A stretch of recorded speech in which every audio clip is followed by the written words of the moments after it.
Кога ќе го тргнете фокусот од Скопје и ќе почнете да работите за сите граѓани? Битола се гуши, а никој не реагира. Револтирани се битолчани, кои денеска излегува на протест пред општинската зграда. Бараат од владата поевтина струја за овој регион, се додека не заврши гасификацијата и додека не се реши статусот на РЕК, или како што го нарекуваат македонскиот Чернобил. Да му кажеме јасно и гласно на централната власт во Скопје дека Битола се уште во Македонија и дека постои и кога не е пред изборие.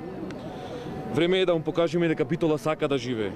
Сведоци сме како Битола во последните 27 години се го назадува, уништува и умира. Доста е со празни ветувања, доста е со проектни документации, доста го трпевме лошото.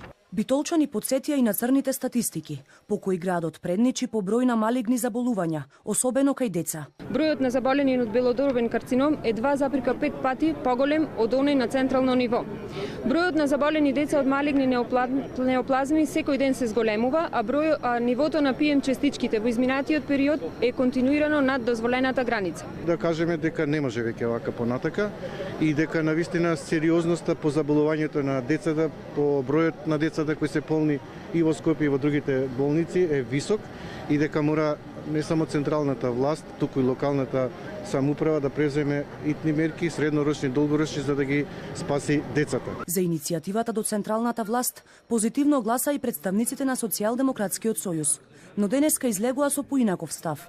Велат барањата не биле иницирани од независните пратеници, туку биле општ компромис, а протестите ги оценија како трка по политички поени. Заложбата за транспарентност и отвореност за диалог е наш приоритет.